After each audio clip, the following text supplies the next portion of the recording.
gravando. Boa noite a todos. Vamos iniciar o nosso estudo do livro Caminho, Verdade e Vida. Hoje estamos no item 10. A nossa irmã Selma vai fazer a leitura, as observações, e a Ana, vai fazer a nossa prece inicial.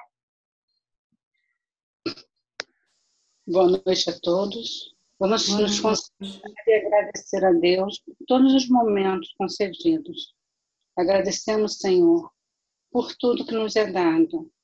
Agradecemos pelo ar, pela água, pelo fogo, pela terra. Nós possamos, Senhor, com todos os elementos da natureza, ter o equilíbrio para um mundo melhor. Nós agradecemos também, Senhor, pela família tão importante nessa jornada, a família carnal e a nossa família espiritual. Que nós possamos, Senhor, estar envoltos dos espíritos benfeitores, inspirando para um estudo aprimorado e de bom proveito para todos nós.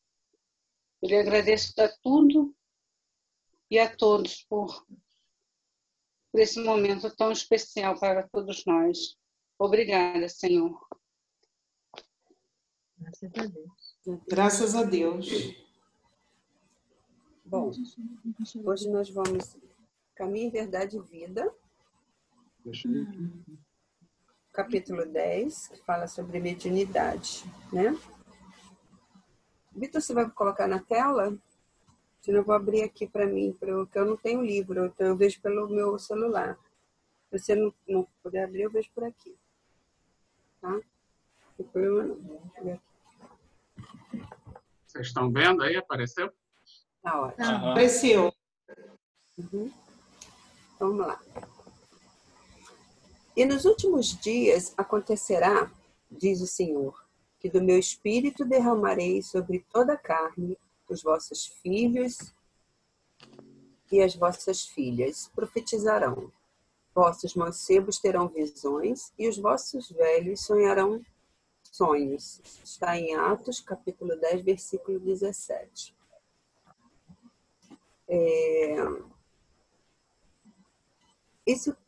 Essa passagem que está em Atos, eu estava dando umas pesquisadas assim nos YouTubes da vida. A gente faz a colinha, claro. O Arthur Baladares, ele falou que esse capítulo, Atos, ele está também em Joel, que é do Antigo Testamento. Ele fala exatamente a mesma passagem sobre esse trecho que está em Atos. Né? Não sei qual é o significado, mas que você veja bem. Lá no Antigo Testamento, já, Joel, ele já fazia essa referência sobre a mediunidade, que ela estaria, no caso aí, aberta a todos. Né? Nós dissemos sempre que todos são médiuns em potencial, né? Uns mais ostensivos, outros menos. Então, quer dizer que nos últimos dias acontecerá, diz o Senhor, né, Deus, que do meu espírito, o espírito aqui está em maiúsculo, porque é o espírito realmente de Deus, derramarei sobre toda a carne, quer dizer, o seu espírito, a sua luz está em todos nós, não é? E tanto os filhos jovens e os velhos, todos terão a oportunidade dessa parte mediúnica de Deus em nós, quer dizer, a espiritualidade divina, Deus, a luz estará em todos nós. Eu achei isso bem interessante. Agora, concatenar tudo isso é muita informação, viu? Muita informação mesmo. Alguém quer falar alguma coisa sobre isso? Janetinha, tem algo a dizer? Tá tranquilo. Tá. Então, vamos continuar aqui.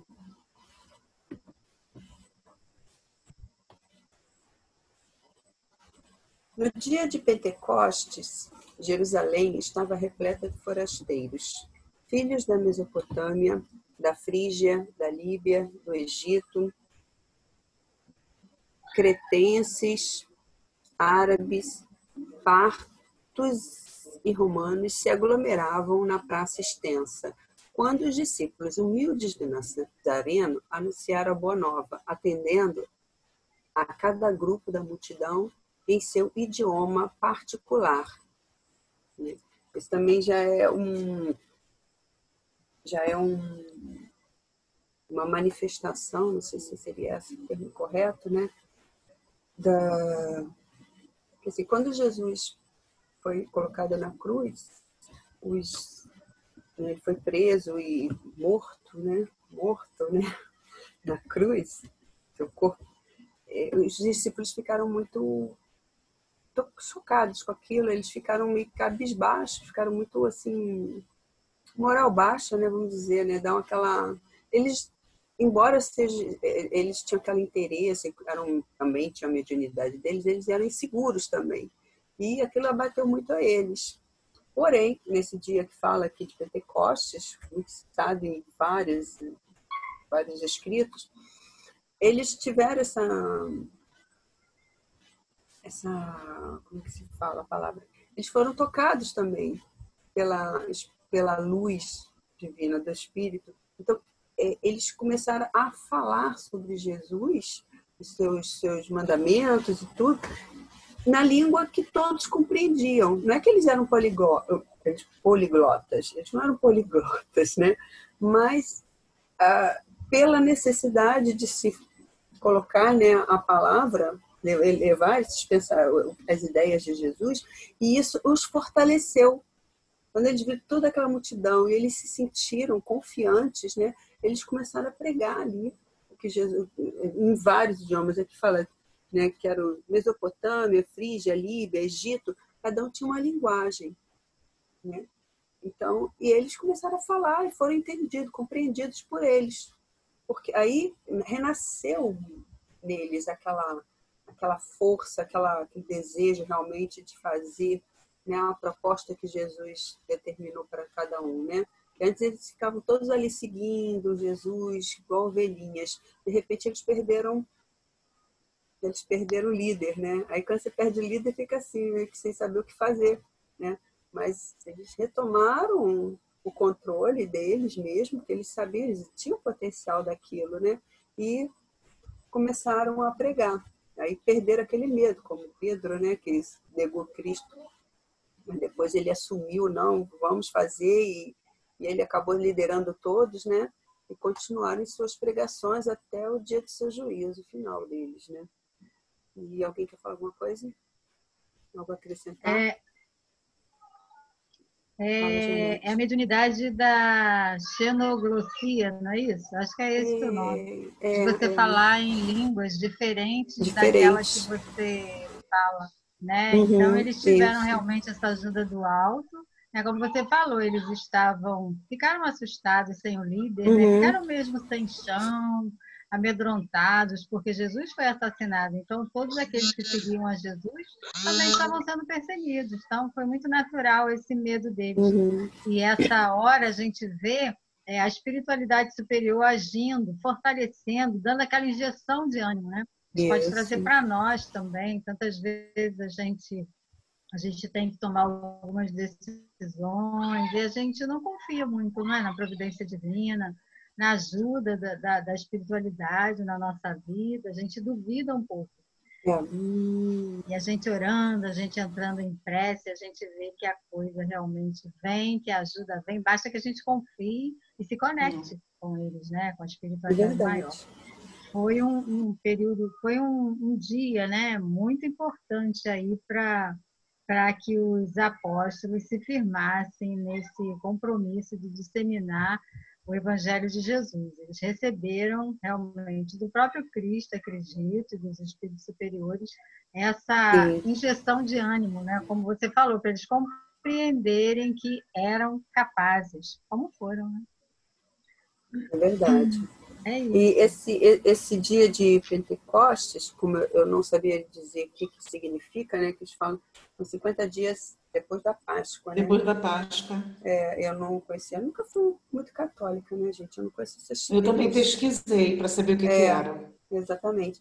E aí, mas eu me lembrei do seguinte, a Páscoa, ela já era comemorada não tem a ver com a história de Jesus que foi pregado à cruz, né? Que acabou o cristianismo, a igreja acabou pegando isso para comemorar, né? Estranho, né? Você comemorar uma crucificação, né? Mas acabaram colocando essa história de Jesus na comemoração da Páscoa, mas ela já existia bem antes, não tinha nada a ver com essa que nós hoje comemoramos, né? A Páscoa deles era uma história mais antiga. Eu não me aprofundei na história da Páscoa, tá?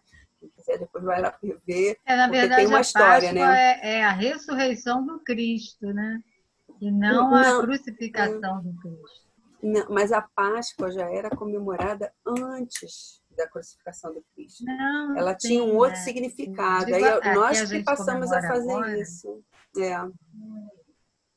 Exatamente. Eu digo assim, o que a gente comemora agora não é a crucificação, mas sim a ressurreição. É o que a Igreja Católica, né, e as outras igrejas, elas comemoram. Seria o ressurgir mesmo de Jesus após os 3 dias, né, da crucificação dele.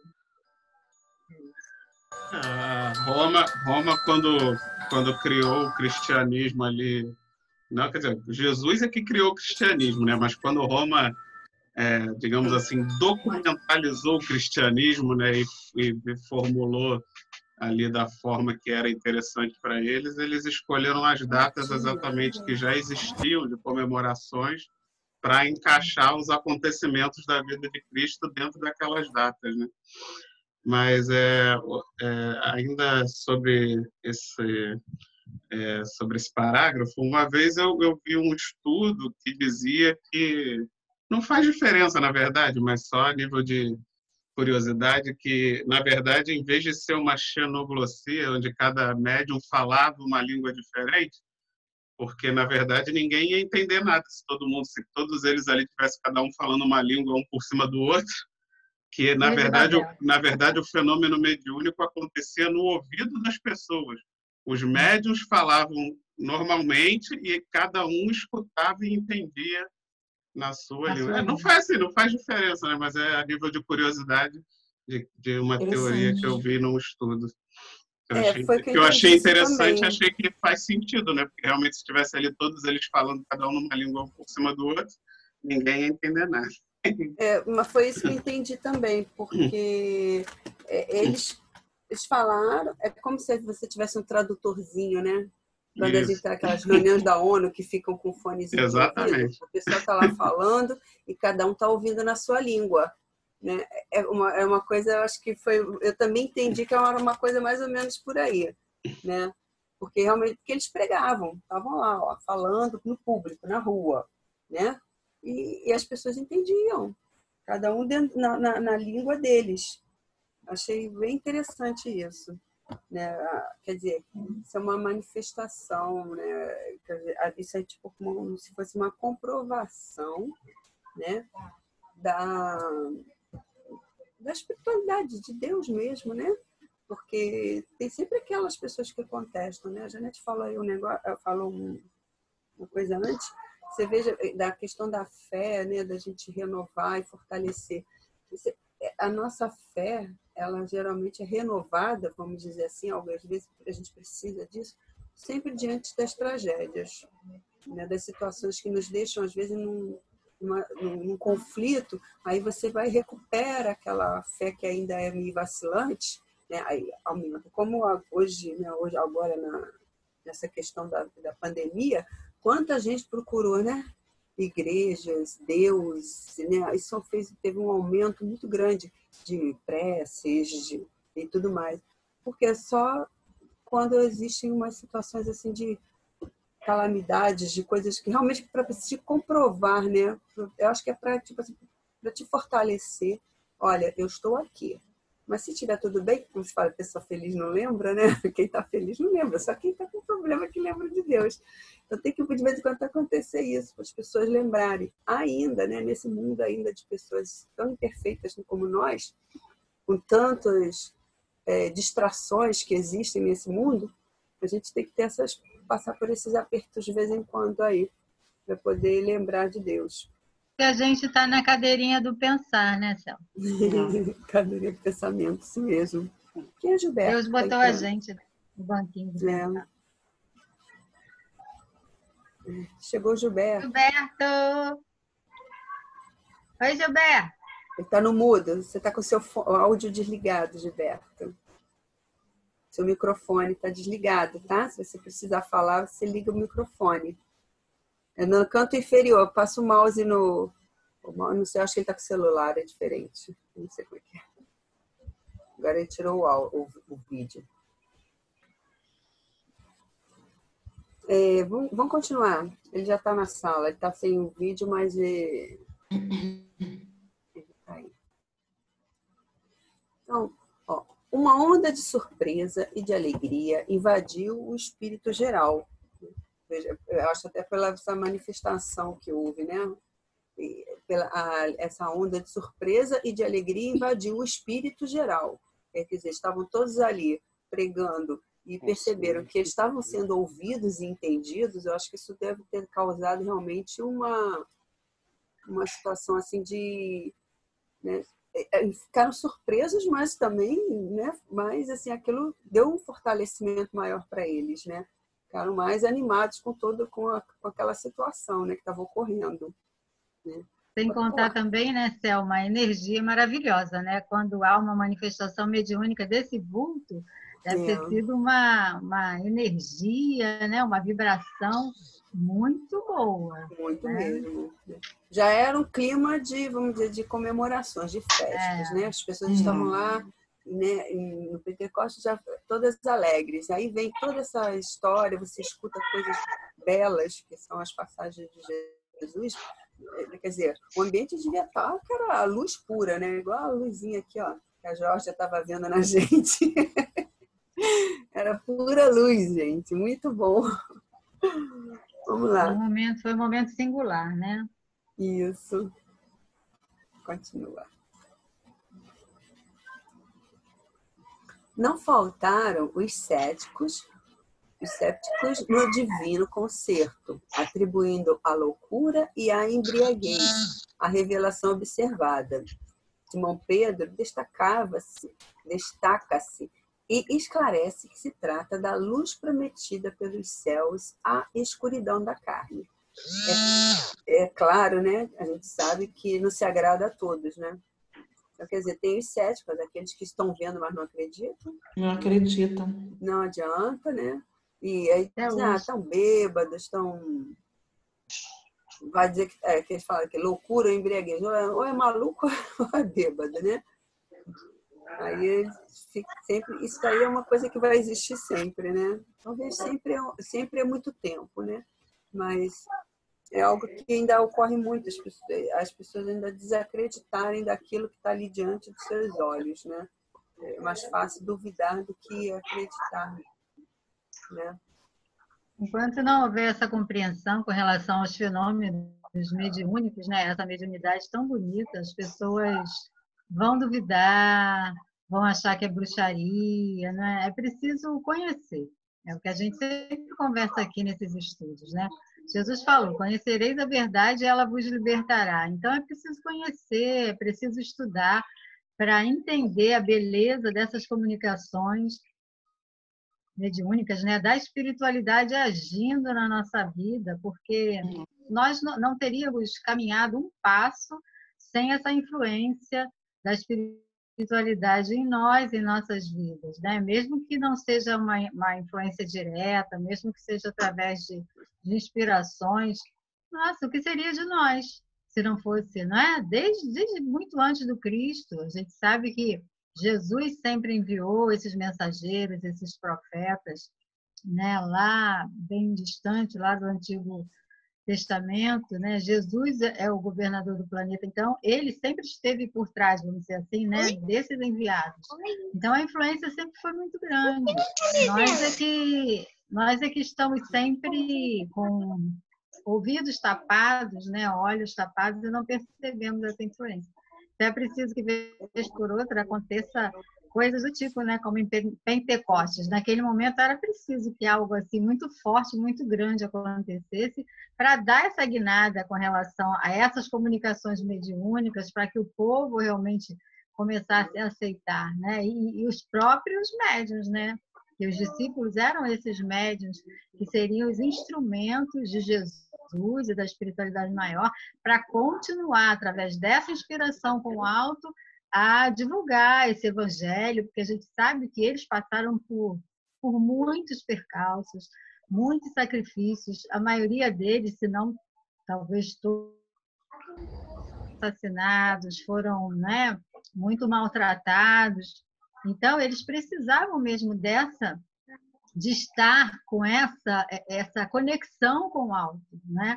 Porque foram momentos difíceis de levar o evangelho no mundo que estava só começando a ter acesso a esse cristianismo. E a gente não pode esquecer que Jesus, muitos achavam, tinha essa visão negativa do Cristo, né? Dele ser um revolucionário, dele querer atrapalhar aquela vida que estava naquela época em vigência, né?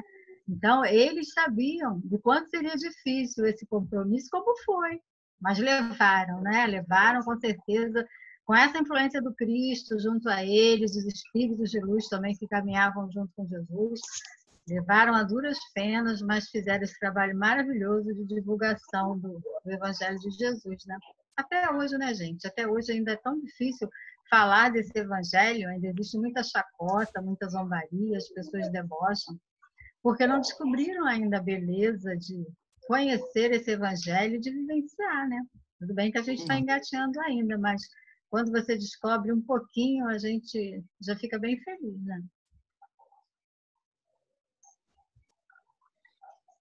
Flávio quer falar, não quer? Quem quer falar? João? Flávio, ela levantou o dedo. Georgia? Flávio. Estou mexendo com ele. Flávio está quietinho. Abre o áudio, Flávio. Abre o áudio, Flávio. Abre o áudio, Flávio. Tá fechado. Vai. É como a Janete falou no finalzinho. Realmente, até hoje é complicado. Tá sem som, Flávio? Oi? Já tá com som. Tá. Já tá com som. É como a Janete falou no final. Até hoje é complicado, né? A gente conversa dentro da família mesmo, com pessoas de outras religiões. Aí existe até às vezes pode ter até uma desavença familiar por causa de religião, né? Uma discussãozinha, né? Um trocinho assim que não deveria nem existir. Não mas realmente é muito complicado. Você falar em reencarnação com as pessoas que não acreditam, comunicações entre o mundo material e o mundo espiritual. Então é muito complicado, é muito difícil até hoje. Imagina naquela época, né? Hoje você tem muito mais informações, você tem muito mais certificações, até pela própria ciência, né? A ciência também, paralelamente, estuda junto com a religião os efeitos físicos, os efeitos que acontecem no planeta, né, de uma maneira geral. E ela tem comprovações de que existe algo mais, né?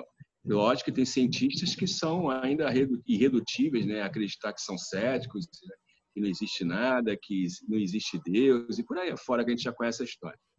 Mas é muito complicado na nossa família você conversar sobre religião.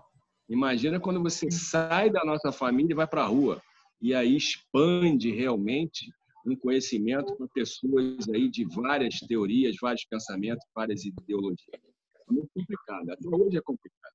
Entendeu? Mas pelo menos tem uma coisa de bom, né? A gente, como o Edésio falava, né? Você vai para São Paulo, saindo do Rio de Janeiro, você pode ir por vários caminhos, né? Mas você vai chegar em São Paulo. Uns vão demorar mais, outros vão demorar menos. O Edésio falava isso. Então, pelo menos, na grande maioria, todas as religiões têm Deus, né? Então, um horizonte, já é uma luz no fim do túnel. Então, pelo menos já está bom, né? E há outras que nem Deus tem, por aí afora.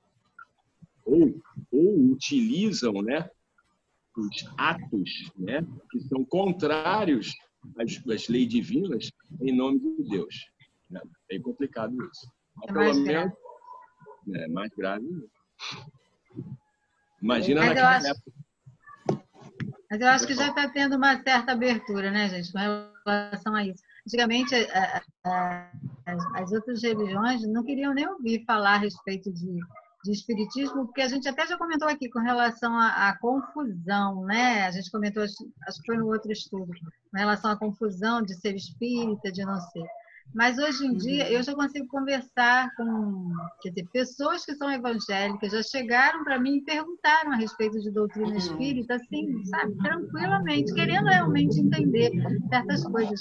E eu acho muito legal isso, né? É uma abertura já que as pessoas... Eu acho que melhorou bastante, né? Não é? A compreensão. Com certeza. Eu acho que o mais importante é exatamente a gente não buscar essa confusão por causa de religião, né? Porque o espiritismo não é proselitista, né? Kardec nunca falou que fora do espiritismo não há salvação, e sim fora da caridade não há salvação. Então, nós como espíritas, a gente nunca pode brigar por religião, porque a gente nunca pode entrar numa discussão de religião querendo converter alguém. Porque não é nosso papel converter ninguém. A gente tem que dar a nossa opinião só quando ela for pedida. Se ninguém pedir, a gente não fala. A gente prega pelo exemplo, né? A gente tem que pregar pelo exemplo. O ideal até é que a pessoa queira saber a nossa religião exatamente pelas nossas atitudes. E não que a gente fale a nossa religião para depois demonstrar as atitudes, né? Então, realmente, às vezes eu vejo brigas, como o Flávio falou, né? Brigas na internet por causa de religião. Gente, eu entro mudo e saio calado, porque a gente não está aqui para converter ninguém, muito menos pelas noões palavras, como se a gente tivesse algum dom para fazer o outro acreditar na gente só pelo que a gente está falando. Lá no serviço, eles me perguntavam se eu era evangélica. Pela maneira de ser, sei lá, a gente muda, né? Quando a gente começa a conhecer o Evangelho de Jesus. No fundo, a gente é um pouco evangélico, né? Não no sentido de ser do protestantismo, mas se você vivencia esse Evangelho de Jesus, você, né, acaba seguindo esse padrão dos ensinamentos de Cristo. As pessoas perguntavam mais no sentido que achavam que eu era protestante, né? Por causa da... Eu falei, não, gente, sou espírita. E às vezes causava estranheza isso. Né? O meu irmão mais velho me chamava de espírita crente. Que bom! Quando as pessoas me perguntam a minha religião, eu não digo que eu sou espírita. Não é por medo nem nada, não. Até porque assim, eu não considero o espiritismo uma religião, né? Você fala que é uma doutrina, né? Eu digo que eu sou universalista. Ramatiz é universalista, né? Eu aprendi isso lá no Ramatiz. Porque nós temos um único Deus. Quando você coloca assim, a sua religião, a minha, a dele, você está separando, você está distanciando meu espaço. Então, mas eu não coloco não distancia, não, Selma. Não nós, mas acontece isso às vezes em grupos. Então, as pessoas dizem, não, você é espírita, né? Eu falei, eu creio em Deus. Eu acredito em Deus, eu estudo espiritismo, porque ser espírita tem uma distância grande também, né? De ser espírita também pelo trabalho. Então, eu falei assim, eu estudo espiritismo, mas eu sou de Deus, assim como todo mundo. Então, eu coloco justamente para não criar essas diferenças, entendeu? Por isso que eu não crio esse título para mim, como de eu ser espírita. Sabe? Porque se você acho legal que a gente fale, assim, eu acho legal que a gente fale, principalmente porque a gente mostra a nossa maneira de ser legal, nosso exemplo, né? Para as pessoas saberem que os espíritas são muito legais. Eu estudo espiritismo, mas eu acho que o caminho é um só. Mas ela está certa, né? Se você não se identifica só como espírita, você está certa, né? Você identifica que você estuda espiritismo, mas você também se identifica... eu, particularmente, também estudo outras vertentes que não necessariamente estão dentro do espiritismo, mas ainda assim eu me sinto bem de me considerar espírita. É de cada um, né? Cada um tem que se declarar como realmente se sente... Como se sente melhor, né? Como se melhor confortável. Falta um minuto, tá? Ou menos de um minuto. Vai cair a sala, então acho melhor Acho melhor já abrir a outra sala, então, pessoal. Você já prepara a nova sala aí que a gente... Vai ser a mesma, é só entrar no mesmo link. Dá 30 segundos e entra no mesmo link. Tá, Gilberto? Porque vai cair, ele tem um tempo limitado. O Gilberto você clica novamente no mesmo link que você entra novamente na sala, tá? Porque aqui o Zoom ele tem um tempo limitado. A gente tem que abrir de novo.